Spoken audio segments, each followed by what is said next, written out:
koye meɗen mbimi horoyojit Fouta meɗen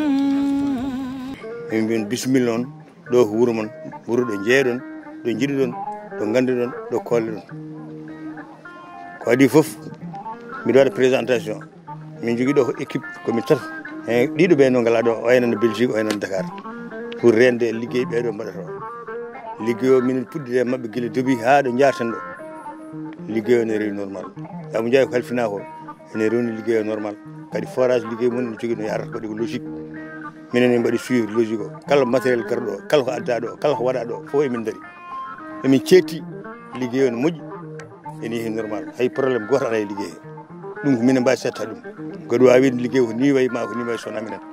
emin mbiyon noon Allah jarama on jarama emin mbiya Abdoulaye Marine Gounass nomin mbino ñanden nomin mbino rawane nomin mbiyata mo wuuri ko Allah luɓirmo ko yalla moƴƴinanmo hen kadi fandare nde jogui nde yalla yettin kanko e miñi hen emin jetta Allah emin jettamo e inde horko ƴeɗe foof emin mbiya Abdoulaye Allah jarama o jarama ko waɗini min ko aduna o bonan min jejjitani min naggan ɗum wonti ko souvenir mawɗo min waɗande neɗɗo forage ko gurdam ndiyam kañum jogui diine ndiyam kañum jogui foof arde wiya mi waɗi noon 3 forage lawol gotol ɗum meeɗen wadde min meeɗen dañi ɗum min dañi ɗum koye makko ɗum ne min jetta Allah emin jettamo emin jetta desnaɗo gollo o rewni lawol yo Abdoulaye Marine Gounass andu Abdoulaye Abou Ndiaye rewni golɗe lawol kadi oɗo ba technicien o rewni golɗe lawol golle jaarini ɗo poti yaruni ha ɗe gari ɗo ɓe dokka ko tati forage fo 50 mètres cube min gari ɗo guila presque mois de mars ha joni no wini golle forage ene leela men ne namdi logique ne namdi to rewata namdi foof guila étude de sol ha élevation ngaji mum ha foof ha réservoir ha tout hamin gari hande plomberie tuyauterie o hen wona presque paris deuxième phase may natan ɗum après ko ɓoyata woni réseau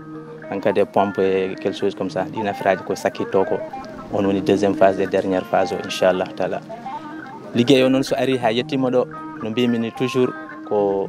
won jagguɓe ha tiiɗi foof gila e ngaluji ɗi hay wonɓe sur le terrain ouvrier ji ɗi technicien ji kamɓe foof ko kamɓe jaggi hen minen ga ko minen jiyete kono liggey o waɗɓe ɗum ɓe degg ko ɓeɗo kamɓe ouvrier ji mabɓe Alhaji Abou Ndiaye impulsion makko financièrement parlant hay dara ala ko tarde chaque décompte nde min poti hebde ɗum min keɓa ɗum ni bien avant mbaɗenno anticiper ça une semaine walla 2 semaines avant min keɓa halis amen komin poti sodde min codde komin poti jokkude min jokka golle ɗe eɓi lelde seeɗa par ce que ko ndungu hawruno kadi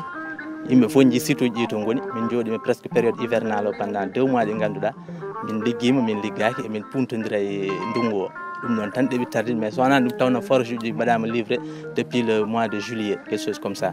min ñaago hen noon yaafuya no feewi e wuuro ngo min ñaago hen yaafuya kadi Alhaji Abdoulaye Walla Ndiaye par ce que ñande foof Abou Ndiaye ko nodduɗo amen keñoɗe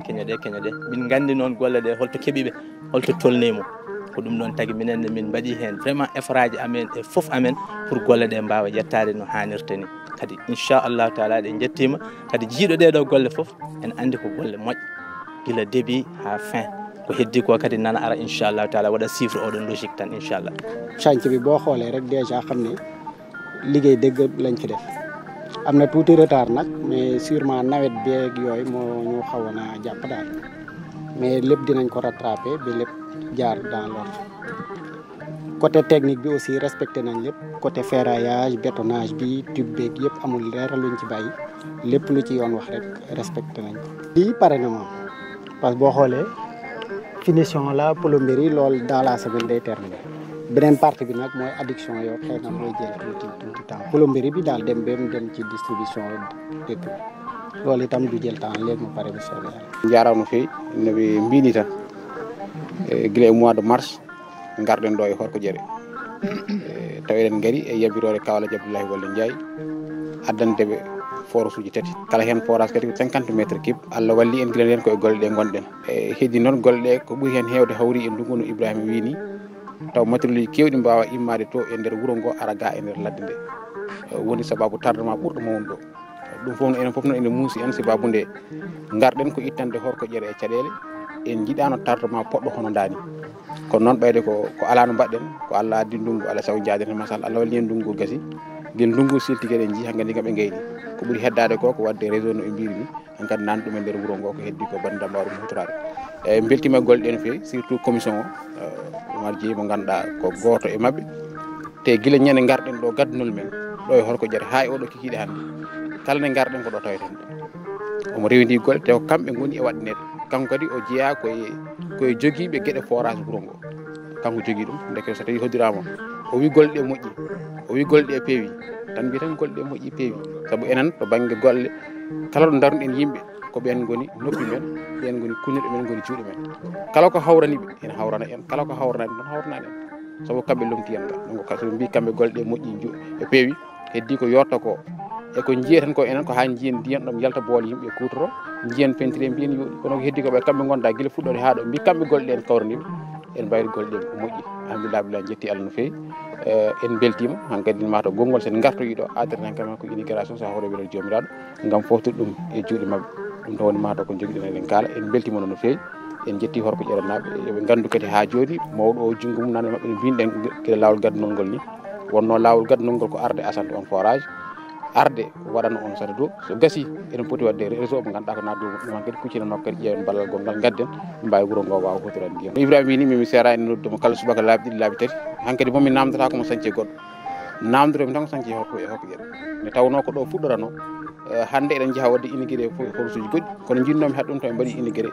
horko jare te kadi eɗen gandi hakkille mawɗo nanɗo e horko jare kalɗo hakkille makko woni bandiraɓe makko sehilaɓe makko yiɗɓe makko yaadi e makko kadi omo koɓe gullitinoma ko caɗele ɗeɓe gondi ɗe omo yiɗitandeɓe ɗum tagi minen hakkillam woni ɗo e horko jare e kala saaha Ibrahima Ba ñande fof ko téléphone aji holton jarto e kala ko ɗum namdi kadi Allah waɗi hen foof waɗama kala koɓe namdino to banggue kalis e ko wawi wonde foof tottama ha timbere o golle ɗe ɓeyɗo wawdinode banggue métier aratine kala saaha